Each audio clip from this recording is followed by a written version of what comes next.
The bustling halls of Crosswinds International Airport reflected the energy of a world in constant motion.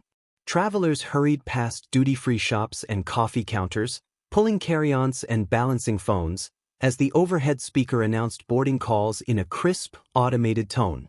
Among them walked Amadi Osei, his measured pace a stark contrast to the frenzied activity around him. At 71, Amadi carried himself with an air of quiet authority, yet he was the kind of man who preferred to blend into the background. His tailored navy suit fit him impeccably, and his polished leather shoes whispered wealth, though he neither flaunted nor sought recognition. In one hand he held a modest leather briefcase, worn at the edges from years of use. In the other, a neatly folded newspaper, a relic of his morning routine. Amadi had built Zephyr Airlines from a fledgling startup into a powerhouse of luxury travel. His vision of combining efficiency with elegance had catapulted the airline into international prominence. But unlike many of his peers in the industry, Amadi believed in staying grounded, both figuratively and literally. He frequently traveled incognito to experience the reality of his customers and staff, convinced that the heart of good service lay in understanding the people it served. Today was one of those days. As he approached the Zephyr Airlines check-in counter, Amadi observed the staff with a discerning eye. A harried couple ahead of him seemed overwhelmed, their young child tugging at their arms.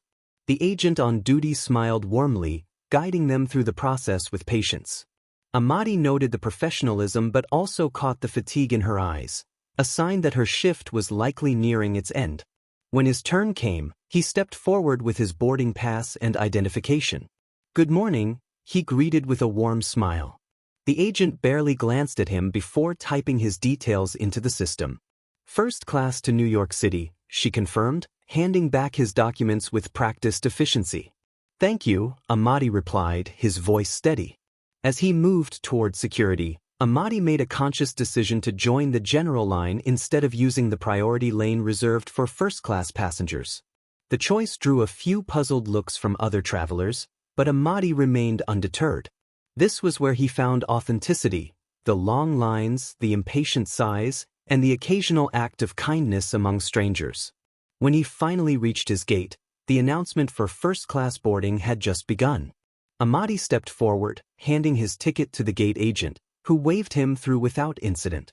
The first-class cabin of the Zephyr Airlines aircraft was as luxurious as Amadi had envisioned it during its design phase.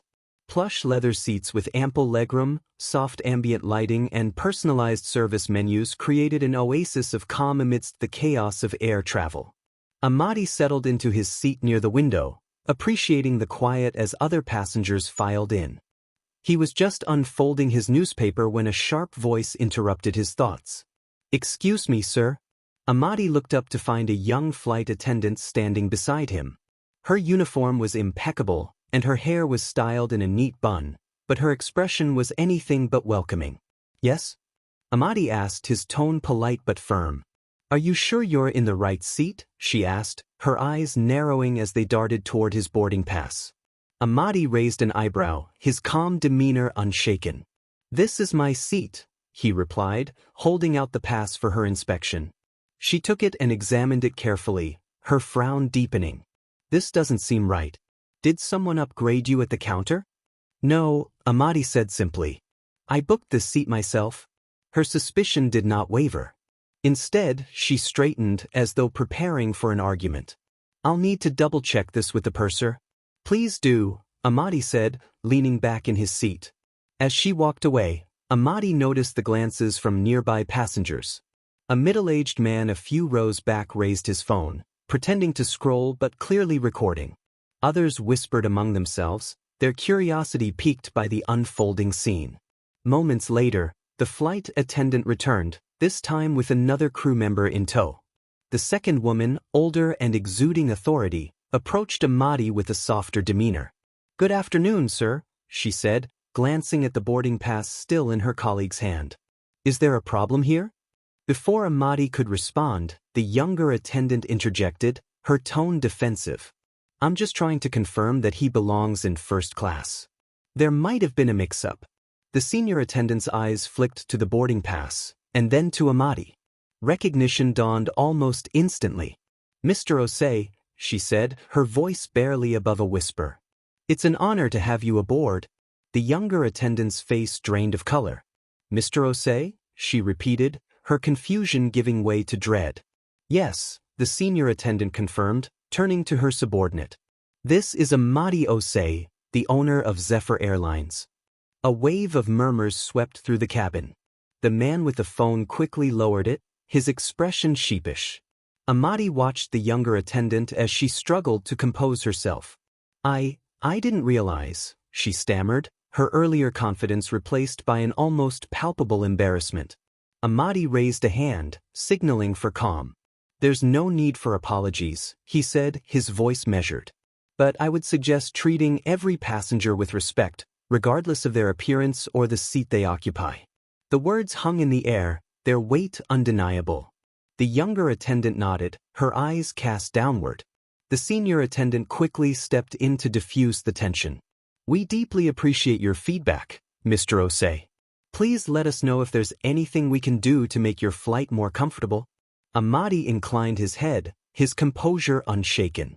Thank you, he said simply, returning his attention to the newspaper in his lap. As the crew dispersed, the atmosphere in the cabin gradually returned to normal. But for Amadi, the incident served as a poignant reminder of the biases that often went unchecked, even in the most professional settings. The plane began its taxi to the runway, and Amadi gazed out the window at the sprawling airport below. He had spent his life building a company that prided itself on treating every customer as a valued guest. Moments like these only strengthened his resolve to ensure those values were upheld at every level. For Amadi, leadership was not about titles or accolades. It was about setting an example, even when no one expected it. As the engines roared to life and the plane lifted into the sky, Amadi made a silent vow to address the issue, not with reprimands, but with education and understanding. Change, he believed, began with empathy, and it was his responsibility to lead the way. The flight to New York was smooth, the clouds outside creating a picturesque backdrop to the serenity within the first-class cabin. Amadi Osei leaned back in his seat, sipping a cup of freshly brewed tea, his thoughts lingering on the earlier incident. It wasn't the first time he had encountered assumptions based on appearance, and he knew it wouldn't be the last. Yet he saw every such moment as an opportunity, not just for himself, but for others to grow. When the plane landed, Amadi waited for the other passengers to disembark, preferring to take his time. As he stepped into the bustling terminal, he was greeted by Dahlia, the senior flight attendant who had recognized him earlier. Her professionalism shone through, but there was a hint of unease in her expression. Mr. Osei, may I have a moment of your time? She asked. Of course, he replied, his tone warm. I want to sincerely apologize for what happened on board, Dahlia began. It's not the standard we strive for at Zephyr Airlines, and I assure you, the matter will be addressed. Amadi gave her a measured look. I appreciate your concern, Dahlia.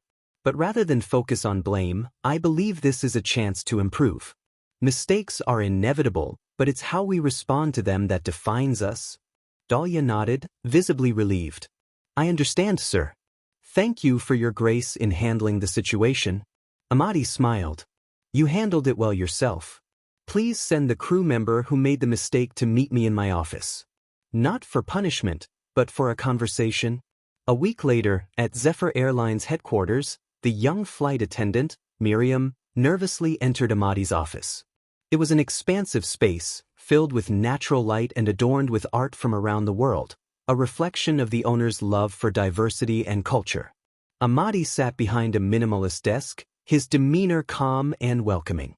Please, take a seat, he said, gesturing to a chair across from him. Miriam sat down, her hands clasped tightly in her lap. Mr. Osei, I want to start by saying how sorry I am for what happened on the flight. I made assumptions, and I know now how wrong I was. Amadi leaned forward, his gaze kind but firm. Miriam, do you know why I asked to speak with you? She hesitated. To address my behavior, sir? In part, Amadi replied. But more importantly, to help you see something valuable. We all carry biases, often without realizing it. What matters is recognizing them and working to overcome them. Miriam nodded, her cheeks flushed. I understand, and I promise to do better. I believe you, Amadi said. But it's not just about you. This is a systemic issue that requires education and awareness. That's why I've decided to implement a new training program for all our employees, focusing on cultural sensitivity and unconscious bias. You'll be one of the first to participate, and I hope you'll take what you learn to heart. Miriam's eyes widened in surprise. Thank you for giving me this chance, Mr. Osei. I won't let you down. Amadi smiled. Growth comes from discomfort, Miriam. Use this as a stepping stone, not a setback. The training program, rolled out over the next few months, became a cornerstone of Zephyr Airlines' commitment to inclusivity. Employees from all levels participated, sharing stories, confronting their biases, and building a stronger understanding of each other. Amadi personally attended the first few sessions, sharing his own experiences and reinforcing the importance of respect and empathy. The results were transformative.